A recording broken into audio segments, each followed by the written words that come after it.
Oh my god.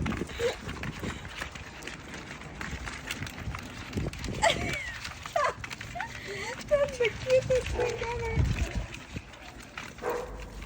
They demolished it for seconds. Apparently, don't